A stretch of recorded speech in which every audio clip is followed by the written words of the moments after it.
আরও কিছু খবর নিয়ে এখন একটি ডেস্ক রিপোর্ট।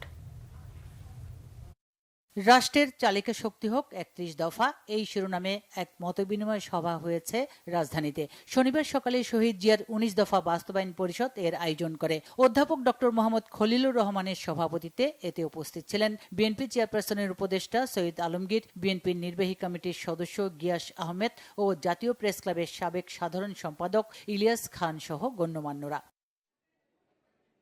নানা আয়োজনের মধ্য দিয়ে নর্দার্ন ইউনিভার্সিটিতে হয়ে গেল টেক্সটাইল ডে ২০২৪। টেক্সটাইল ইঞ্জিনিয়ারিং বিভাগের উদ্যোগে textile engineers alumni association of Northern university বাংলাদেশের সহযোগিতায় এনইউবি টেক্সটাইল ক্লাব এই অনুষ্ঠানের আয়োজন করে। সকালে আনন্দ র্যালির মাধ্যমে শুরু হয় অনুষ্ঠান, পরে হয় আলোচনা পর্ব। সভাপতিত্ব করেন নর্দার্ন বিশ্ববিদ্যালয়ের উপাচার্য ইঞ্জিনিয়ার ডক্টর মোহাম্মদ মোস্তাফিজুর রহমান। প্রধান অতিথি ছিলেন বাংলাদেশ টেক্সটাইল বিশ্ববিদ্যালয়ের উপাচার্য ইঞ্জিনিয়ার ডক্টর মোহাম্মদ জুলহাসউদ্দিন। অনুষ্ঠানে বিশেষ অতিথি ছিলেন এভলন টেক্সটাইল মিলসের চেয়ারম্যান মোহাম্মদ আসাদুজ্জামান ও হুরেন হাইটেক ফেব্রিক্স লিমিটেডের chief marketing officer Mohammad Abdul Hakim. নরসিংদীর শিবপুরে দত্তের গাঁও মধ্যপাড়ার দুই কৃতি সন্তান ডক্টর শাহনওয়াজ দিলরুবা খান ও মোহাম্মদ এনামুল হক খান এনামকে সংবর্ধনা দেয়া হয়েছে। দুপুরে উপজেলার মাছিমপুর ইউনিয়ন পরিষদ চত্বরে সামাজিক সংগঠন গাঁও সংঘ এই সংবর্ধনার আয়োজন করে।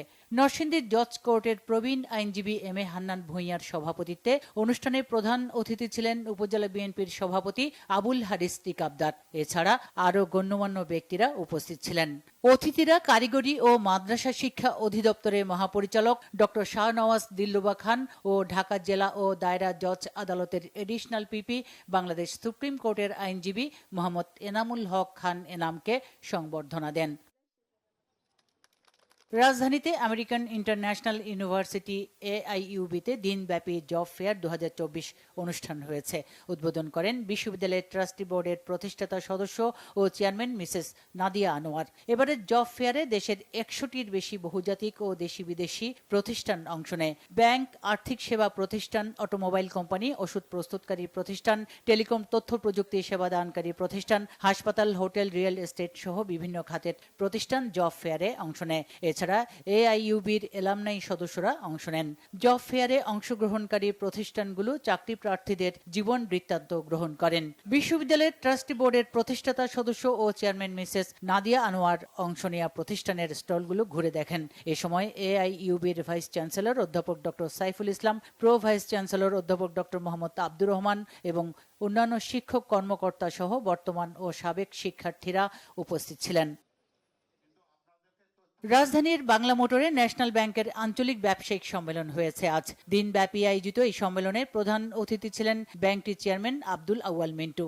সম্মেলনে পরিচালনা পর্ষদের ভাইস চেয়ারম্যান ও উদ্যোক্তা পরিচালক মোয়াজ্জেম হোসেন, অডিট কমিটির চেয়ারম্যান মোহাম্মদ আব্দুস সাত্তার সরকার, স্বতন্ত্র পরিচালক মোহাম্মদ জুলকার নয়ন ও অধ্যাপক ডক্টর মলিতা মেহজাবিন সহ এমডি ও প্রধান নির্বাহী কর্মকর্তা মোহাম্মদ তৌহিদুল আলম খান, উপব্যবস্থাপনা পরিচালক শেখ আক্তার উদ্দিন আহমেদ সহ ঢাকার বিভিন্ন কর্পোরেট শাখার ব্যবস্থাপক ও উপশাখা ব্যবস্থাপকরা অংশ নেন। ন্যাশনাল ব্যাংক দেশের অর্থনৈতিক স্থিতিশীলতা বজায় রাখতে সাহায্য করে যাচ্ছে বলে জানান ব্যাংকের চেয়ারম্যান আব্দুল আউয়াল মিন্টু। বগুড়ায় হয়ে গেল গ্রাম বাংলা টিউবস লিমিটেডের জেলা ডিলার কনফারেন্স। গ্রাম বাংলা টিউবস লিমিটেডের আয়োজনে স্থানীয় একটি হোটেলে এই কনফারেন্সে গ্রাম বাংলা টিউবসের বগুড়া জেলার ২ শতাধিক ডিলার, ব্যবসায়ী, ওয়ার্কশপ মালিক ও টেকনিশিয়ানরা অংশ নেন। অনুষ্ঠানে কর্মকর্তারা দেশ সেরা গ্রাম বাংলা টিউবসের উৎপাদিত MS pipe, GI pipe, SS pipe এবং এমএস স্পাইরাল পাইপের মান উন্নয়ন ও বাজারজাতকরণে গ্রাহকদের অভিযোগ ও পরামর্শকে সর্বোচ্চ গুরুত্ব দিয়ে কাজ করে বলে জানান। অনুষ্ঠানে বক্তব্য রাখেন গ্রাম বাংলা টিউবস লিমিটেডের general manager Riaz Morshed, AGM Al Mamun সহ অনেকে। নরসিংদীতে সাপ্তাহিক পুণ্যভূমি পত্রিকার সম্পাদক ও প্রকাশক শাহ নুরুল আইন চিশতির অকাল মৃত্যুতে মরহুমের স্মৃতিচারণমূলক আলোচনা সভা হয়েছে। সন্ধ্যায় রায়পুরা প্রেস ক্লাব হলরুমে আয়োজিত অনুষ্ঠানে সভাপতিত্ব করেন রায়পুরা প্রেস ক্লাবের ভারপ্রাপ্ত সভাপতি মোহাম্মদ ফরিদ উদ্দিন। এ সময় ইফতেখার আহমেদ ভূঁইয়া ইতু, প্রবীণ সাংবাদিক মুসলে উদ্দিন বাচ্চু, জয়নাল আবেদিন রফিকুল হক, মাজেদুল ইসলাম সহ অনেকে উপস্থিত ছিলেন। পরে মরহুমের আত্মার মাগফেরাত কামনায় মিলাদ ও দোয়া মাহফিল হয়। স্মরণিকা ফ্রেন্ডলি ক্যারাম টুর্নামেন্টের পুরস্কার বিতরণী সভা হয়েছে সাভারে। পৌর এলাকার শিমুলতলায় একটি রেস্টুরেন্টে মিলনায়তনে আয়োজিত অনুষ্ঠানে সভাপতিত্ব করেন টুর্নামেন্ট আয়োজন কমিটির সভাপতি তুষার আহমেদ। স্মরণিকা আবাসিক এলাকাবাসীর আয়োজনে প্রায় মাস ব্যাপী অনুষ্ঠিত এই ফ্রেন্ডলি টুর্নামেন্টে 14টি দল অংশ নেয়। খেলায় দিদারুল ইসলাম ও আমিনুল ইসলামের দল চ্যাম্পিয়ন হয়। পরে বিজয়ীদের হাতে পুরস্কার তুলে দেওয়া হয়। Bangla vision news desk.